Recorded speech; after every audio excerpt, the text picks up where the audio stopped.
Dr. Tyler Williams at Better Sleep SLC, and you're here because you have some questions about sleep hygiene or someone with poor sleep hygiene. And that's an important thing to take care of because we spend anywhere from 25% to 35% of our lives asleep. And if you're dealing with sleep problems or sleep issues, know that there are new and better options out there for, and you don't have to live with that, right? We talk with so many patients who have poor quality of sleep, and they've kind of given up and say, well, I just have to take this medication or that, or I've just decided that I'm not the type of person who's going to sleep well, and that doesn't have to be you, right? You may have a loved one who talks about your sleep, that you maybe aren't getting as good a sleep, or they hear you stop breathing or snoring during the night, or they're not sleeping because you're not sleeping, or you're tossing and turning all the time. So many other diseases associated with that we see, people with high blood pressure and diabetes and broken teeth and teeth grinding and acid reflux, just to name a few. And over years and years of dealing with this, it really takes a toll on our lives where we can get chronic inflammation, medical costs go up, dental costs go up, and a lot of this can be prevented. There are 3 really good ways to get your sleep better, okay, as far as devices. Okay, 1 is a CPAP, 2 is an implant or surgery, and 3 is an oral appliance. And all of them work. They're just different. They work differently for different people. So just because your friend had an Inspire implant, for example, doesn't mean it'll work well for you, right? Or just because your friend loves their CPAP, it doesn't mean that it'll be comfortable for you. You may want to look at an oral appliance or something else, right?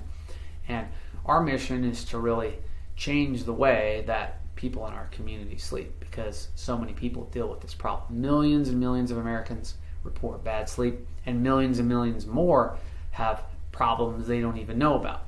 And a couple things that we've really found help our patients with better sleep hygiene, better sleep routine, okay, are what I'd like to explain. So the first one is diet and exercise, okay, which is talked about a lot, maybe too much, and you've probably heard it before, but specifically, making sure you're getting some exercise in daily, but then also avoiding consuming foods late in the day, late into the evening, especially carb heavy, or foods that have bad fats in them. All right, so usually by about 7 or 8 p.m. you want to stop eating. Okay, now that's not to say I do that personally all the time, but most of the time I do that. Okay, sometimes you go to a night out or dinner out or something, it's going to be late. That's perfectly fine. Okay, but avoiding eating late can really help, especially avoiding caffeine later in the day. Okay, our world is filled with caffeine,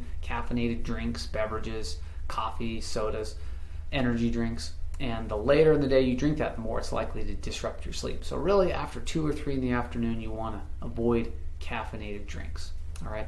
Another thing that really helps, the third thing, is getting in a regular sleep cycle. Okay, so working on getting your schedule adjusted so that you can go to sleep and wake up at similar hours. And for most adults, need 6 to 8 hours of sleep. All right, and that's consistent sleep. Okay, that doesn't mean in bed for 6 to 8 hours, waking up 4 times, using the restroom, being up all night. Okay, that's not 6 to 8 hours of sleep. We want to help you get 6 to 8 constant, good, healthy hours of sleep. Feel better.